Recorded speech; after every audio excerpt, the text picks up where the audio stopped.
Please welcome Dr. Kevin Woods.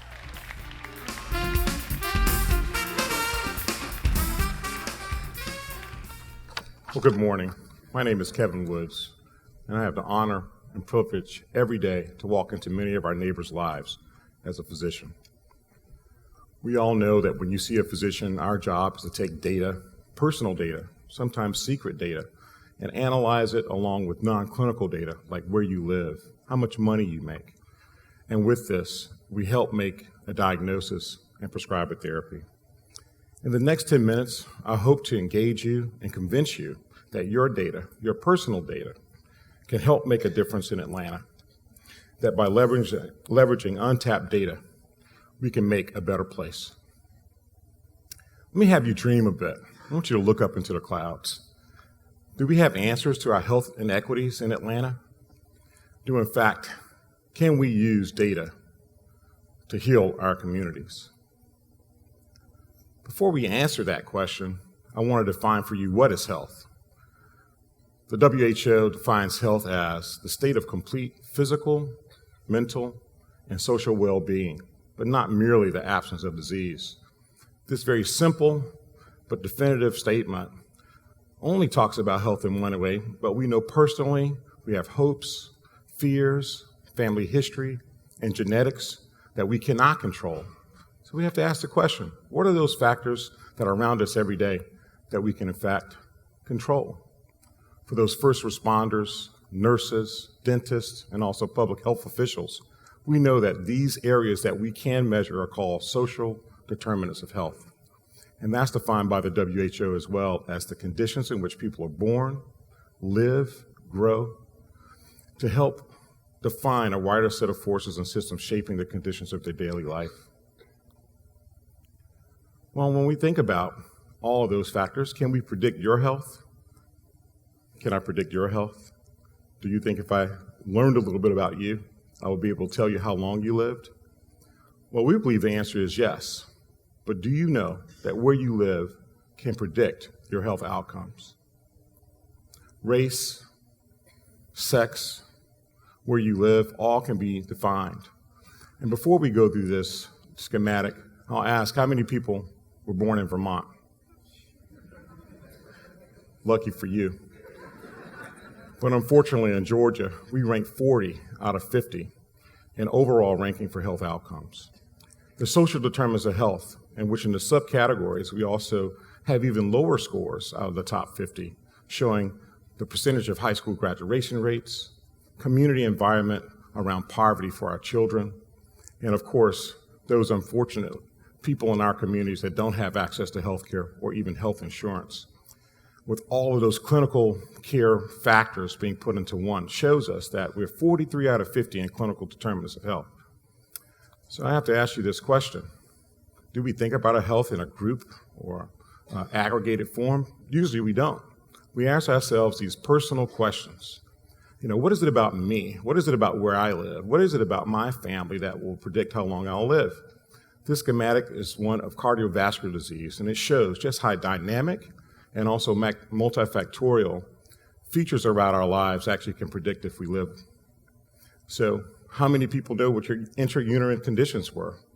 Were you a premature baby like me? All these things start to set at birth, in fact, what your health outcomes will be.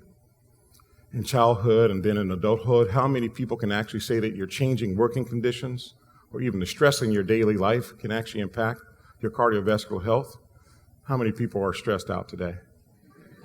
All right, not me, but you guys are.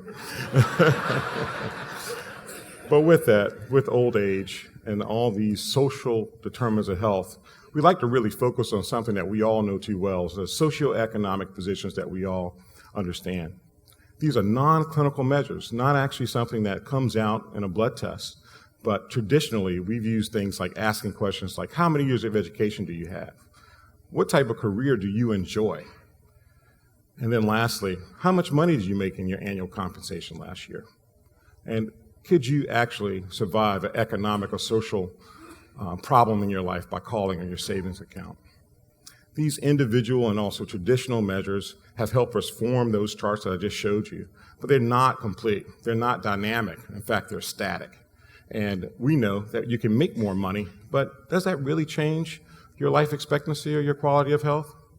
So we move now to the area-based measures, which in fact I would argue, if I were to ask you how many years of education you have, most of you would tell me. In fact, you don't have to tell me at all. All you have to do is share with me your LinkedIn profile. For this data already is available. Occupation, your LinkedIn profile. I don't need to ask you that either. But if I were to ask you, what is your income? Or how much do you have in savings? I would believe that that data is guarded, and maybe even a secret depending on who you are. So I just want to point out that income and economic structure, although personal, is actually available to everyone. It's as simple as placing your zip code in a Google search. So let me point your attention to this heat map. This is in fact the median income in the city of Atlanta and the region in 2018. You'll see that the lighter areas are of less income, moving to the darker areas of more income. And we obviously know that this is not an equal distribution. How many people actually live in area code 30310? Raise your hand. How about 30331? About equal distribution. And then lastly, 30305.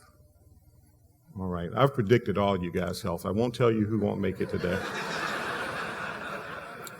But in fact, a group out of Virginia Commonwealth University and also the Robert Wood Johnson Foundation actually did a study in 2015 to actually show that depending on your socioeconomic status in Atlanta, you actually have a pretty significant difference in life expectancy. This has nothing to do if you die from a heart attack or if you actually die from cancer. All those statistics obviously change. But if I just point your attention to the lower left corner, so if you were in 30310, you have a life expectancy of 71. And if you were in that group, luckily in 30305, you see you have an 84 years prediction of a life expectancy. So the question is, with so short or very small differences in physical distances, why do we have such a wide disparity in life expectancy? Very shocking. But now I want you to dream with me again. Can you imagine in 50 more years that every citizen of Atlanta will have the same opportunities to live a full, productive, and healthy life? Would it be possible that we can ask ourselves, can artificial intelligence help us predict the resource needs for those that are not lucky to live in our zip codes? My answer is yes. And we can do this by aggregating untapped, personal, siloed data. On your personal phones, you have apps that are connected to every cloud in the world. LinkedIn, Facebook, Grubhub, even your rideshare data can help us predict, in fact, that you are a dynamic and not static statistic, and that now can we start to use data to employ a state-of-the-art system that allows us to share anonymously our personal, clinical, and also non-clinical data to help us predict your outcomes.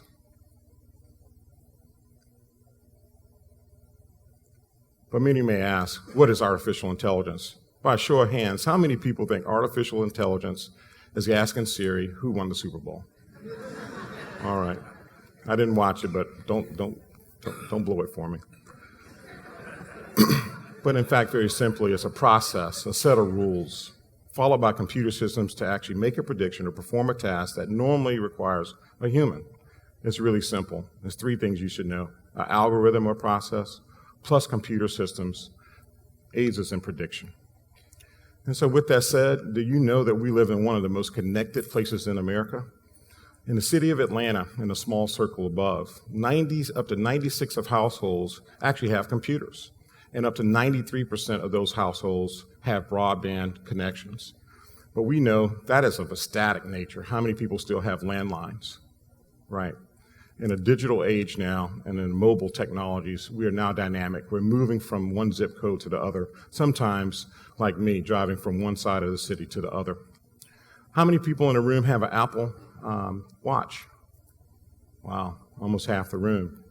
Did you know that just by the pure fact that you bought that watch, it could save your life? Of course, advances in health IT are important, but this is not all of the answers. On the left of your screen, you'll see where we as physicians, using our electronic medical records, have been trying to predict and prevent disease, but we haven't had that much luck. But we believe that by adding your social, private, siloed data and combining it again on this secure platform, that we can in fact potentially save your life. This is a recent article in JAMA Cardiology just proving that your iPhone, or also with your Apple Watch, although you thought it was going to allow you to take a phone call without unplugging your phone off the nightstand, it may actually save your life. So as we close, next slide. We can't do it alone. The physicians, healthcare systems, trackables, wearables, only can do but so much. But if I've done my job today, I implore you to join me and a number of my colleagues here today to actually share your personal data. Nonprofits, governments, the transportation industry, along with cybersecurity professionals, if we leverage this data in a safe and secure way, we believe that we can have the cloud that looms over Atlanta answer some of the health disparities and try to fix some of the health disparities that affect so many people in our communities. Please connect with me if I've in fact shared Atlanta's Health AI initiative with you today.